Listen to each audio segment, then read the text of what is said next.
L'homme des foules, Edgar Allan Poe, dit par Émile Berlerme, en décembre 2021. L'homme des foules. Ce grand malheur de ne pouvoir être seul. La bruyère. On a dit judicieusement d'un certain livre allemand « Es löst sich nicht lesen ». Il ne se laisse pas lire. Il y a des secrets qui ne veulent pas être dits. Des hommes meurent la nuit dans leur lit, tordant les mains des spectres qui les confessent, et les regardant pitoyablement dans les yeux. Des hommes meurent, avec le désespoir dans le cœur, et des convulsions dans le gosier à cause de l'horreur des mystères qui ne veulent pas être révélés. Quelquefois, hélas, la conscience humaine supporte un fardeau d'une si lourde horreur qu'elle ne peut s'en décharger que dans le tombeau. Ainsi, l'essence du crime reste inexpliquée. Il n'y a pas longtemps, sur la fin d'un soir d'automne, j'étais assis devant la grande fenêtre cintrée du café D, à Londres. Pendant quelques mois, j'avais été malade. Mais j'étais alors convalescent, et, la force me revenant, je me trouvais dans une de ces heureuses dispositions qui sont précisément le contraire de l'ennui. Disposition où l'appétence morale est merveilleusement aiguisée, quand la taie qui recouvrait la vision spirituelle est arrachée, où l'esprit électrisé dépasse aussi prodigieusement sa puissance journalière que la raison ardente et naïve de Leibniz l'emporte sur la folle et molle rhétorique de Gorgias. Respirer seulement, c'était une jouissance, et je tirais un plaisir positif, même de plusieurs sources très plausibles de peine. Chaque chose m'inspirait un intérêt calme, mais plein de curiosité. Un cigare à la bouche, un journal sur mes genoux, je m'étais amusé, pendant la plus grande partie de l'après-midi, tantôt à regarder attentivement les annonces, tantôt à observer la société mêlée du salon, tantôt à regarder dans la rue à travers les vitres voilées par la fumée. Cette rue était une des principales artères de la ville, et elle avait été pleine de monde toute la journée. Mais à la tombée de la nuit, la foule s'accrut de minute en minute.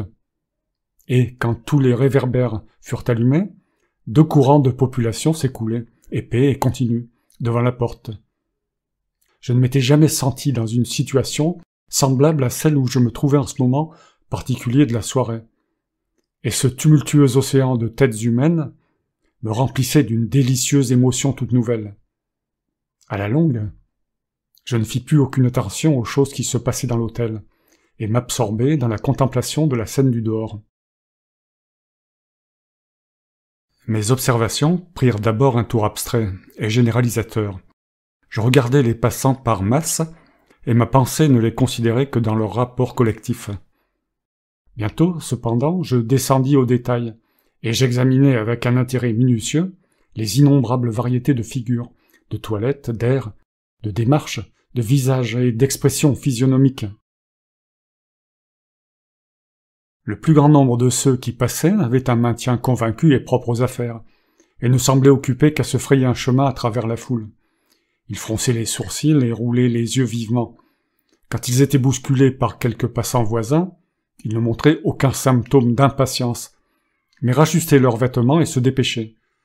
D'autres, une classe fort nombreuse encore, étaient inquiets dans leurs mouvements, avaient le sang à la figure, se parlaient à eux-mêmes et gesticulaient, comme s'ils se sentaient seuls par le fait même de la multitude innombrable qui les entourait. Quand ils étaient arrêtés dans leur marche, ces gens-là cessaient tout à coup de marmotter, mais redoublaient leur gesticulation et attendaient, avec un sourire distrait et exagéré, le passage des personnes qui leur faisaient obstacle. S'ils étaient poussés, ils saluaient abondamment les pousseurs, et paraissaient accablés de confusion. Dans ces 2 vastes classes d'hommes, au-delà de ce que je viens de noter, il n'y avait rien de bien caractéristique. Leurs vêtements appartenaient à cet ordre qui est exactement défini par le terme « décent ». C'étaient indubitablement des gentilshommes, des marchands, des attornés, des fournisseurs, des agioteurs, les eupatrides et l'ordinaire banal de la société, hommes de loisirs et hommes activement engagés dans des affaires personnelles, et les conduisant sous leur propre responsabilité. Ils n'excitèrent pas chez moi une très grande attention. La race des commis sautait aux yeux, et là je distinguais deux divisions remarquables. Il y avait les petits commis des maisons à Esbrouf, jeunes messieurs serrés dans leurs habits, les bottes brillantes, les cheveux pommadés et la lèvre insolente. En mettant de côté un certain je ne sais quoi de fringant, dans les manières qu'on pourrait définir genre calicot, faute d'un meilleur mot, le genre de ces individus me parut un exact fac-similé de ceux qui avaient été la perfection du bon ton 12 ou 18 mois auparavant. Ils portaient les grâces de rebut de la gentry. Et cela, je crois, implique la meilleure définition de cette classe. Quant à la classe des premiers commis, de maisons solides, ou des steady-hold fellows, il était impossible de s'y méprendre. On les reconnaissait à leurs habits et pantalons noirs ou bruns, d'une tournure confortable, à leurs cravates et à leurs gilets blancs, à leurs larges souliers d'apparence solide, avec des bas épais ou des guêtres. Ils avaient tous la tête légèrement chauve, et l'oreille droite, accoutumée dès longtemps à tenir la plume, avait contracté un singulier tic d'écartement. J'observais qu'ils ôtaient ou remettaient toujours leur chapeau avec les deux mains, et qu'ils portaient des montres avec de courtes chaînes d'or d'un modèle solide et ancien. Leur affectation, c'était la respectabilité, si toutefois il peut y avoir une affectation aussi honorable. Il y avait bon nombre de ces individus d'une apparence brillante que je reconnus facilement pour appartenir à la race des filous de la haute pègre, dont toutes les grandes villes sont infestées. J'étudiais très curieusement cette espèce de gentry, et je trouvais difficile de comprendre comment ils pouvaient être pris pour des gentlemen par les gentlemen eux-mêmes. L'exagération de leurs manchettes, avec un air de franchise excessive, devait les trahir du premier coup. Les joueurs de profession, et j'en découvris un grand nombre, étaient encore plus aisément reconnaissables. Ils portaient toutes les espèces de toilettes, depuis celle du parfait maquereau, joueur de gobelet, au gilet de velours, à la cravate de fantaisie, aux chaînes de cuivre doré, aux boutons de filigrane, jusqu'à la toilette cléricale, si scrupuleusement simple que rien n'était moins propre à éveiller le soupçon. Tous, cependant, se distinguaient par un teint cuit et basané, par je ne sais quel obscurcissement vaporeux de l'œil, par la compression et la pâleur de la lèvre. Il y avait en outre deux autres traits qui me les faisaient toujours deviner. Un ton bas et réservé dans la conversation, et une disposition plus qu'ordinaire du pouce à s'étendre jusqu'à faire angle droit avec les doigts. Très souvent, en compagnie de ces fripons, j'ai observé quelques hommes qui différaient un peu par leurs habitudes. Cependant, c'étaient toujours des oiseaux de même plumage. On peut les définir. Des gentlemen qui vivent de leur esprit. Ils se divisent pour dévorer le public en deux bataillons. Le genre dandy et le genre militaire. Dans la première classe, les caractères principaux sont longs cheveux et sourire. Et dans la seconde, longue redingote et froncement de sourcils. En descendant l'échelle de ce qu'on appelle gentilité, je trouvais des sujets de méditation plus noirs et plus profonds. Je vis des colporteurs juifs, avec des yeux de faucon étincelants, dans des physionomies dont le reste n'était qu'abjecte humilité, de hardis mendiants de profession bousculant des pauvres d'un meilleur titre, que le désespoir seul avait jeté dans les ombres de la nuit pour implorer la charité. Des invalides tout faibles, et pareils à des spectres sur qui la mort avait placé une main sûre, et qui clopinaient et vacillaient à travers la foule, regardant chacun au visage avec des yeux pleins de prière, comme en quête de quelque consolation fortuite, de quelque espérance perdue. De modestes jeunes filles qui revenaient d'un labeur prolongé vers un sombre logis, et reculaient, plus éplorées qu'indignées, devant les œillades des drôles, dont elles ne pouvaient même pas éviter le contact direct. Des prostituées de toutes sortes et de tout âge, l'incontestable beauté dans la primeur de sa féminéité, faisant rêver de la statue de Lucien, dont la surface était de marbre de Paros, et l'intérieur rempli d'ordures. La lépreuse en haillons, dégoûtante et absolument déchue. La vieille sorcière, ridée, peinte, plâtrée, chargée de bijouterie, faisant un dernier effort vers la jeunesse. La pure enfant à la forme non mûre, mais déjà façonnée par une longue camaraderie aux épouvantables coquetteries de son commerce, et brûlant de l'ambition dévorante d'être rangé au niveau de ses aînés dans le vice. Des ivrognes innombrables et indescriptibles, ceux-ci déguenillés, chancelants, désarticulés, avec le visage meurtri et les yeux ternes, ceux-là avec leurs vêtements entiers, mais sales, une crânerie légèrement vacillante, de grosses lèvres sensuelles, des faces rubicondes et sincères. D'autres vêtus d'étoffes qui jadis avaient été bonnes, et qui maintenant encore étaient scrupuleusement brossées. Des hommes qui marchaient d'un pas plus ferme et plus élastique que nature, mais dont les physionomies étaient terriblement pâles, les yeux atrocement effarés et rouges, et qui, tout en allant à grands pas à travers la foule, agrippaient avec des doigts tremblants tous les objets qui se trouvaient à leur portée. Et puis des pâtissiers, des commissionnaires, des porteurs de charbon, des ramoneurs, des joueurs d'orgue, des montreurs de singes, des marchands de chansons, ceux qui vendaient avec ceux qui chantaient, des artisans déguenillés, des travailleurs de toutes sortes épuisés à la peine, et tout plein d'une activité bruyante et désordonnée qui affligeait l'oreille par ses discordances et apportait à l'œil une sensation douloureuse.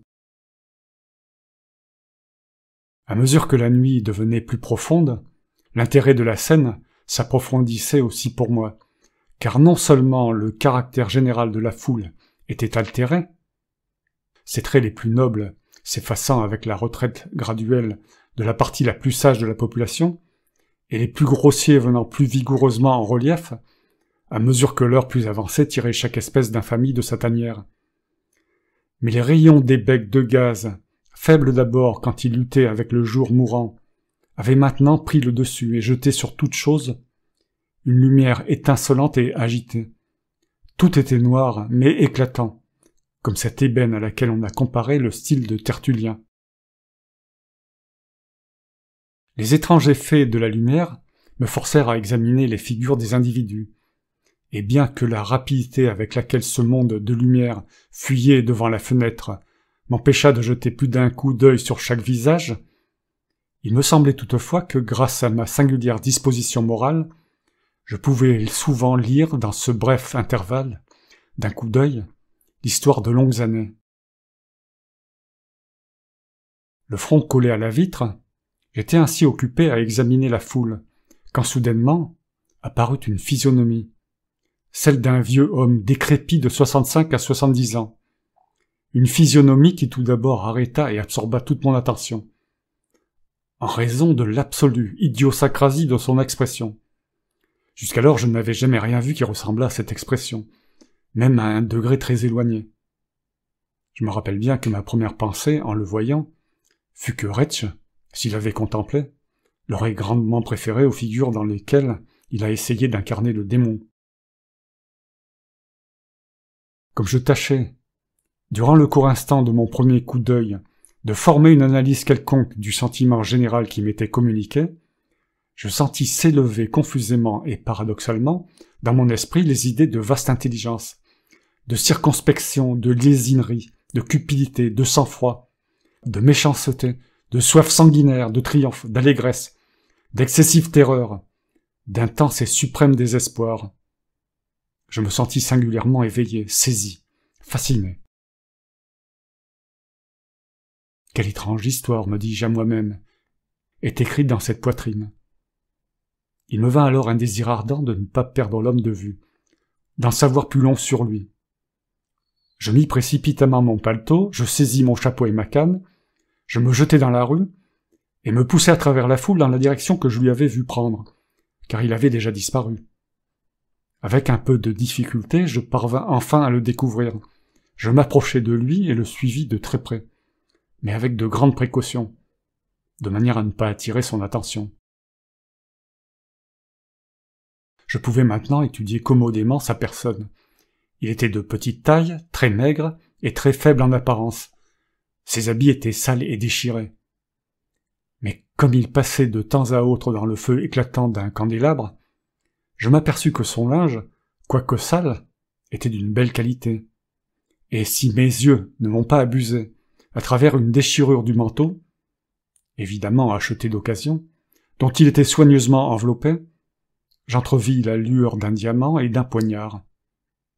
Ces observations surexcitèrent ma curiosité, et je résolus de suivre l'inconnu partout où il lui plairait d'aller.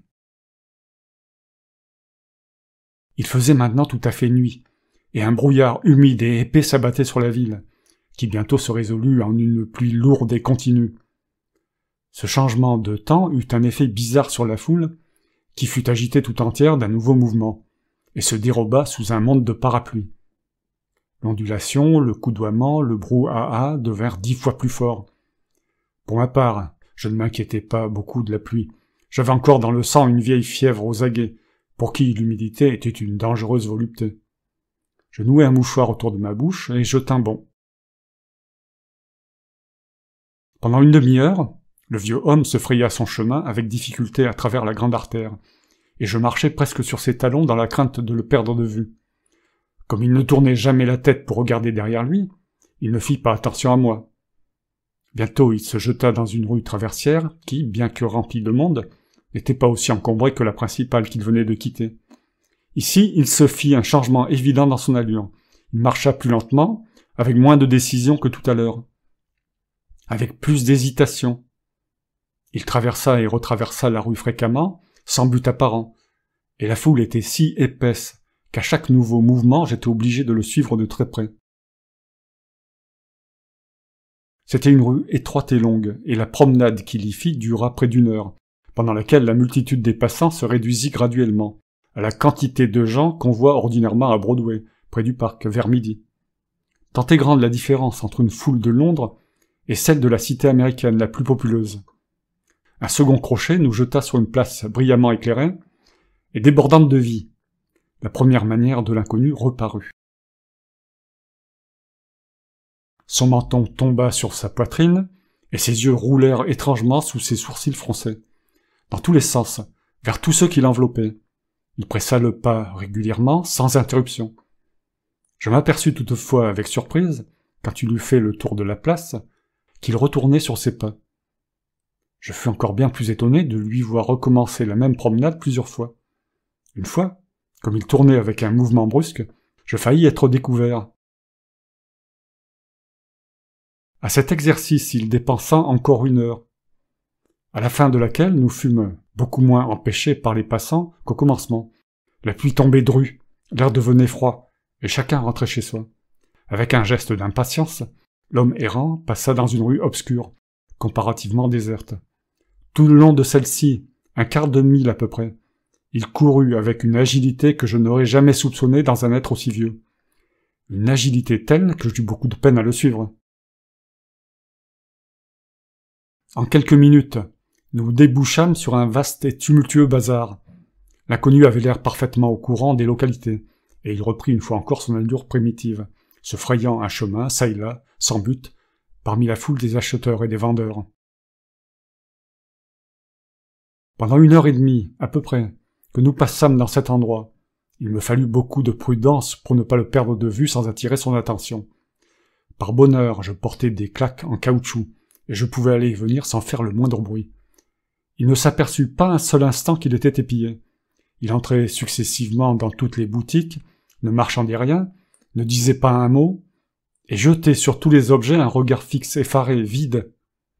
J'étais maintenant prodigieusement étonné de sa conduite, et je pris la ferme résolution de ne pas le quitter avant d'avoir satisfait, en quelque façon, ma curiosité à son égard. Une horloge au timbre éclatant sonna 11 heures, et tout le monde désertait le bazar en grande hâte. Un boutiquier, en fermant un volet, coudoya le vieux homme, et à l'instant même je vis un violent frisson parcourir tout son corps.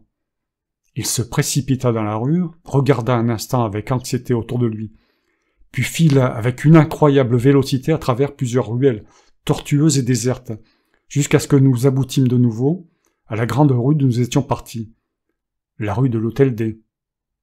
Cependant, elle n'avait plus le même aspect. Elle était toujours brillante de gaz, mais la pluie tombait furieusement, et l'on n'apercevait que de rares passants. L'inconnu pâlit. Il fit quelques pas d'un air morne dans l'avenue naguère populeuse. Puis avec un profond soupir, il tourna dans la direction de la rivière, et se plongeant à travers un labyrinthe de chemins détournés, arriva enfin devant un des principaux théâtres. On était au moment de le fermer, et le public s'écoulait par les portes. Je vis le vieux homme ouvrir la bouche, comme pour respirer, et se jeter parmi la foule. Mais il me sembla que l'angoisse profonde de sa physionomie était en quelque sorte calmée. Sa tête tomba de nouveau sur sa poitrine, il apparut tel que je l'avais vu la première fois. Je remarquai qu'il se dirigeait maintenant du même côté que la plus grande partie du public, mais, en somme, il m'était impossible de rien comprendre à sa bizarre obstination. Pendant qu'il marchait, le public se disséminait. Son malaise et ses premières hésitations le reprirent. Pendant quelque temps, il suivit de très près un groupe de 10 ou 12 tapageurs. Peu à peu, un à un, le nombre s'éclaircit et se réduisit à 3 individus qui restèrent ensemble, dans une ruelle étroite, obscure et peu fréquentée. L'inconnu fit une pause, et pendant un moment parut se perdre dans ses réflexions. Puis, avec une agitation très marquée, il enfila rapidement une route qui nous conduisit à l'extrémité de la ville, dans des régions bien différentes de celles que nous avions traversées jusqu'à présent. C'était le quartier le plus malsain de Londres, où chaque chose porte l'affreuse empreinte de la plus déplorable pauvreté et du vice incurable. À la lueur accidentelle d'un sombre réverbère, on apercevait des maisons de bois hautes antiques, vermoulues, menaçant ruine, et dans de si nombreuses et si capricieuses directions qu'à peine pouvait-on deviner au milieu d'elles l'apparence d'un passage. Les pavés étaient éparpillés à l'aventure, repoussés de leurs alvéoles par le gazon victorieux. Une horrible saleté croupissait dans les ruisseaux obstrués. Toute l'atmosphère regorgeait de désolation. Cependant, comme nous avancions, les bruits de la vie humaine se ravivèrent clairement et par degrés. Et enfin, de vastes bandes d'hommes, les plus infâmes parmi la populace de Londres, se montrèrent, oscillantes çà et là. Le vieux homme sentit de nouveau palpiter ses esprits, comme une lampe qui est près de son agonie. Une fois encore, il s'élança en avant d'un pas élastique. Tout à coup, nous tournâmes un coin. Une lumière flamboyante éclata à notre vue, et nous nous trouvâmes devant un des énormes temples suburbains de l'intempérance, un des palais du démon Djinn. C'était presque le point du jour. Mais une foule de misérables ivrognes se pressait encore en dedans et en dehors de la fastueuse porte. Presque avec un cri de joie, le vieux homme se fraya un passage au milieu, reprit sa physionomie primitive et se mit à arpenter la cohue dans tous les sens, sans but apparent. Toutefois, il n'y avait pas longtemps qu'il se livrait à cet exercice, quand un grand mouvement dans les portes témoigna que l'hôte allait les fermer en raison de l'heure. Ce que j'observai sur la physionomie du singulier être que j'épiais, si opiniâtrement, fut quelque chose de plus intense que le désespoir. Cependant, il n'hésita pas dans sa carrière, mais avec une énergie folle. Il revint tout à coup sur ses pas, au cœur du puissant Londres. Il courut vite et longtemps, et toujours je le suivais avec un effroyable étonnement, résolu à ne pas lâcher une recherche dans laquelle j'éprouvais un intérêt qui m'absorbait tout entier. Le soleil se leva pendant que nous poursuivions notre course, et quand nous eûmes une fois encore atteint le rendez-vous commercial de la populeuse cité, la rue de l'Hôtel-D, celle-ci présentait un aspect d'activité et de mouvement humain presque égal à ce que j'avais vu dans la soirée précédente. Et là encore, au milieu de la confusion toujours croissante, longtemps je persistais dans ma poursuite de l'inconnu. Mais comme d'ordinaire, il allait et venait, et de la journée entière il ne sortit pas du tourbillon de cette rue. Et comme les ombres du second soir approchaient, je me sentais brisé jusqu'à la mort. Et, m'arrêtant tout droit devant l'homme errant, je le regardai intrépidement en face. Il ne fit pas attention à moi, mais reprit sa solennelle promenade, pendant que, renonçant à le poursuivre, je restais absorbé dans cette contemplation. Ce vieux homme, me dis-je à la longue, et le type est le génie du crime profond. Il refuse d'être seul. Il est l'homme des foules. Il serait vain de le suivre, car je n'apprendrai rien de plus de lui, ni de ses actions. Le pire cœur du monde est un livre plus rebutant que le Hortulus Animae. Et peut-être est-ce une des grandes miséricordes de Dieu que es löst sich nicht lesen, qu'il ne se laisse pas lire. Fin. Dit par Émile Berlerme.